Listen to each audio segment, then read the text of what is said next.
Hello students, welcome to the steno tutorial. 100 शब्द प्रति minute की गति से डिक्टेशन। डिक्टेशन 5 सेकंड से स्टार्ट होगा।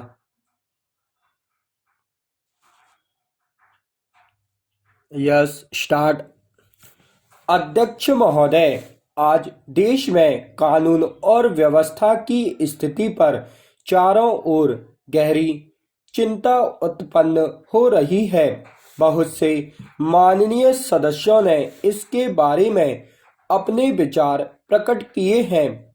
मैं यह मानता हूं कि कुछ समय से देश में अपराधों की संख्या में वृद्धि हुई है। इस स्थिति को लेकर कभी सरकार को जिम्मेदार बताया जाता है तो कभी पुलिस की आलोचना की जाती है। इसके संबंध में मेरे विचार कुछ अलग हैं। कानून और व्यवस्था का काम सरकार का तो है ही, लेकिन इस मामले में समाज की भी जिम्मेदारी कुछ कम नहीं है। आजादी के बाद सरकार के ऊपर बहुत सारी जिम्मेदारियां आ गई हैं। साथ ही बहुत से काम जो समाज को करने चाहिए वे भी आज सरकार को करने पड़ रहे हैं। इस स्थिति के लिए यदि हम एक दूसरे के ऊपर दोष लगाते रहे और कोई ठोस उपाय न कर सके तो स्थिति दिन पर दिन खराब होती जाएगी। इस संबंध में यह भी आवश्यक है कि वर्तमान कानूनों और न्याय व्यवस्था में भी कुछ सुधार करें। आज बहुत बड़ी संख्या में मामले वर्षों तक फैसले के लिए पड़े रहते हैं। आवश्यकता सरल, आसान और शीघ्र मिलने वाले न्याय की है। आजादी के बाद सरकार ने कुछ वर्षों तक तो ग्राम पंचायतों को काफी प्रोत्साहन दिया, लेकिन ग्राम पंचायतें समाज की आशाओं को पूरा करने में सफल सिद्ध नहीं हो सकती हैं। इनको और अधिक अधिकार दिए जाने की आवश्यकता है। समाज यदि चाहे तो अपराधी लोगों पर काबू पाया जा सकता है।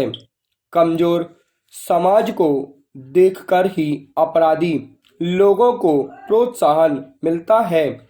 यह सही है कि औद्योगिकरण के जहां अनेक लाभ हैं वहां कुछ हानियां भी हैं। औद्योगिकरण की गति तेज होने के कारण भी अपराध बढ़ते हैं। अधिकतर अपराध धन के लालच में किए जाते हैं। यह एक ऐसी समस्या है जिसका समाधान आसानी से नहीं हो सकता है। सरकार ने छोटे उद्योग धंधों को बढ़ावा देने की बात कही है, वह बहुत महत्वपूर्ण है। इससे सबसे बड़ा लाभ तो यह होगा कि आज गांव के लोग जो शहरों की ओर भाग रहे हैं उनको गांव में ही रोजगार सुलभ हो जाएगा।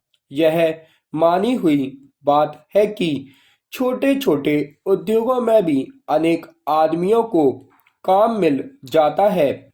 जैसे मान लें कि किसी गांव में कोई छोटा सा कारखाना लगाया जाए तो उस कारखाने को चलाने के लिए कुछ आदमियों की जरूरत होगी।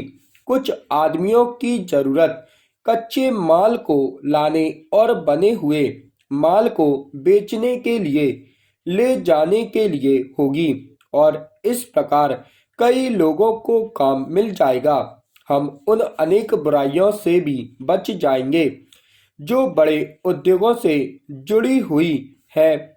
यदि सरकार की छोटे उद्योगों की नीति को ईमानदारी से लागू किया गया तो एक दिन वह आएगा जबकि शहरों की ओर लोगों का भागना रुक जाएगा।